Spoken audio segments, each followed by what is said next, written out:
What's going on, Alabama fans? We are just, like 12, not even 12 hours since that Alabama victory over the number 2 Georgia Bulldogs. You know, they tried to pull off the comeback, but they weren't able to do it. So, man, what an incredible win for Alabama. If you enjoyed that game last night, make sure you like today's video for me right now.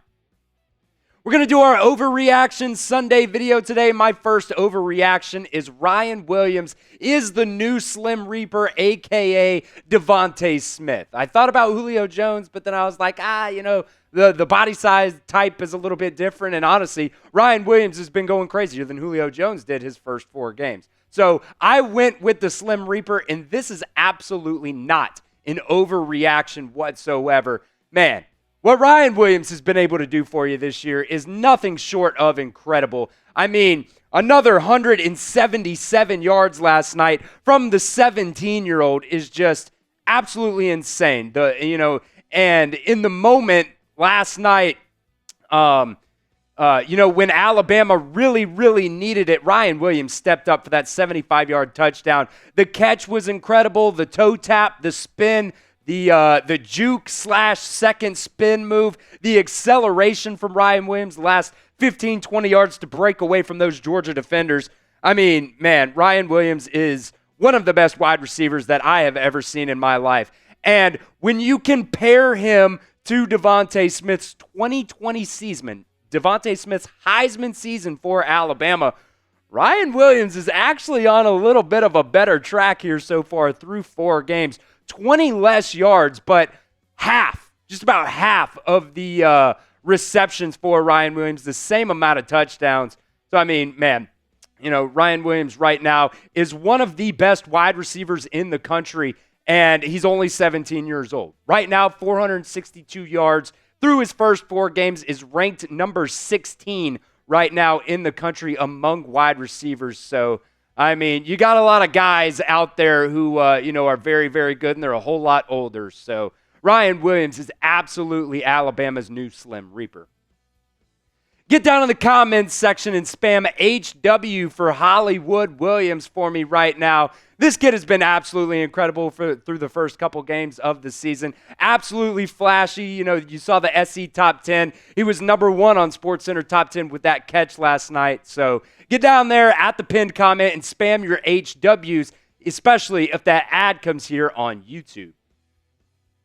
Jalen Milroe for Heisman, Overreaction Sunday number 4.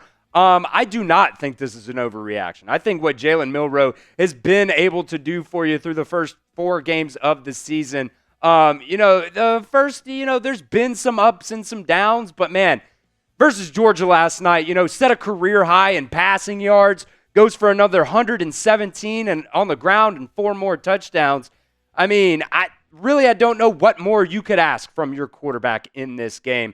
And I know there's a lot of people out there that are nitpicky about Jalen Milroe. They're going to look at that 1 interception and be like, it should have been a better throw. Well, you know what? It hit C.J. Dupree right in the hands. He should have caught it too. So, I mean, if there's one blemish in the game, it is that 1 interception. I thought Jalen Milroe made a lot of good decisions in this game, really was able to take care of the ball, considering, Carson Beck had 0 turnovers. Georgia as a whole, as a team, had 0 turnovers coming into this game, and Alabama goes in there and forces 4. So, and Jalen Milroe so far this season, he hasn't been throwing it all over the field or anything like that, but his completion percentage went up by about 5 percentage points from last night. I think he started off the game 11 for 11, and really it was close to being 12 for 12, but I think it was Jeremy Bernard was the one who, the ball was low. Jeremy Bernard tried to catch it, so I'm not going to give him,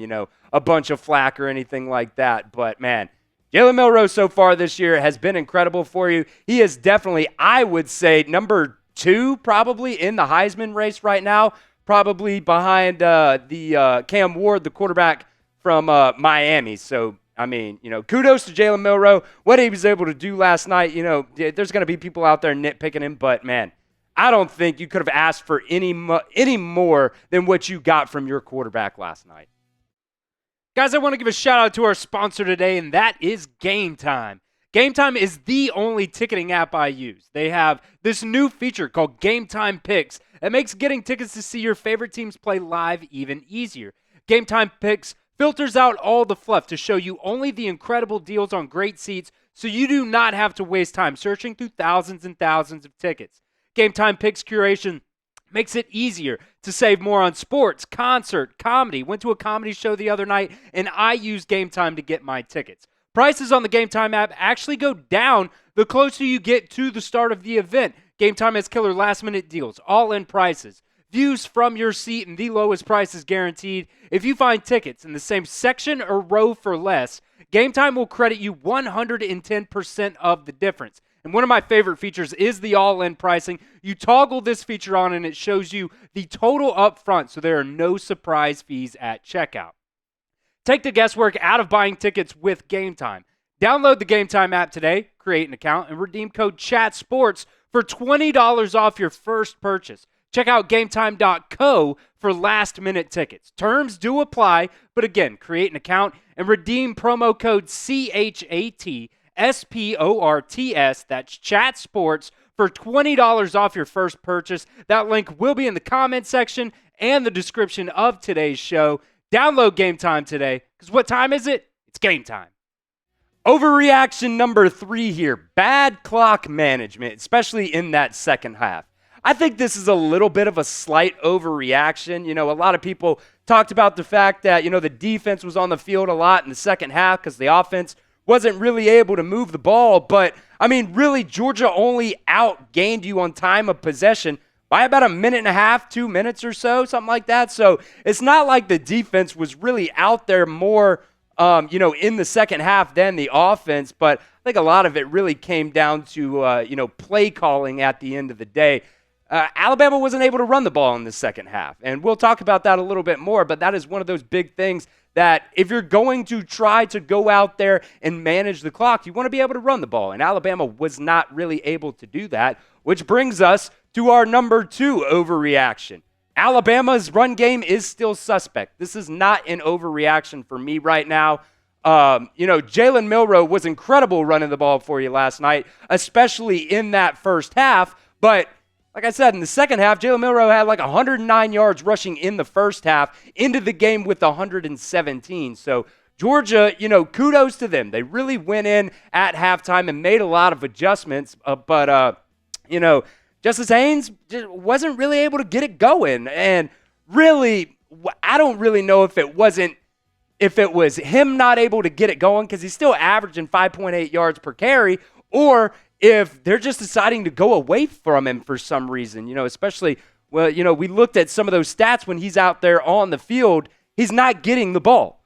And I don't really know why that is the case. If you're averaging 5.8 yards right now, just keep feeding him the rock. Just keep feeding him the rock. I mean, I understand Jalen Milroe last night was the hot hand in the first half, but nobody was the hot hand in the second half. Jam Miller, you see the picture right there. He had the one receiving touchdown, just a beautiful dart from Jalen Milroe, too, on that play. But, man, Alabama's running backs last night really were not able to get much going in this game.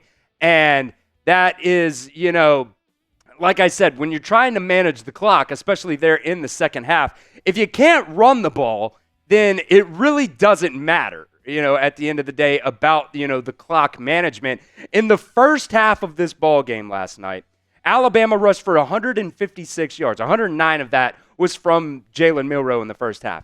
In the second half, Alabama only had 17 rush yards. And I don't necessarily think that was, bad offensive line play, because honestly, I thought the offensive line played really, really good last night, especially holding up in pass protection. So Alabama definitely going to have to get the run game figured out, and they just have to be more consistent with it as they move forward into the season.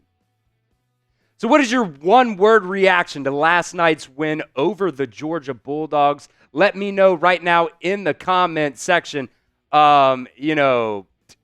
Heart attack, with a dash in the middle. That's probably my one word. So let me know your one-word reaction in the comment section of today's video. Overreaction number 1. This one was just kind of a fun one for me that I threw in there. Coming into the season, since we've known Kalen DeBoer, really, since that time period in January when he was hired as Alabama's head coach.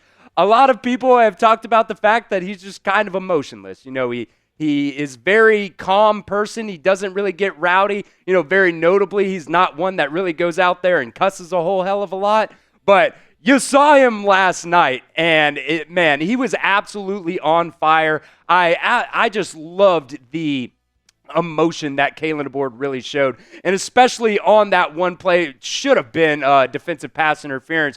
Jeremy Bernard is getting tackled. He's wrapped up around his helmet, and the ball's 5 yards away from him still at that point. No defensive pass interference on that play. And Kalen DeBoer absolutely let those referees hear it on that play. And, from the past, since 2007 when Nick Saban got here, we have had that coach that was not afraid to go out there and chew some ass. And we thought when we got Kalen DeBoer, that might kind of go away. But last night, in a environment that you guys, the crowd, anybody was there at Bryant-Denny Stadium last night, you guys absolutely showed out. And I think that definitely, rubbed off on the coaching staff. Saw Kane Womack getting really fired up as well. Nick Sheridan, especially in the first half, Nick Sheridan was getting fired up. Love seeing that emotion from Kalen DeBoer last night. Definitely something that we have been waiting to, see here for the first couple games of the season.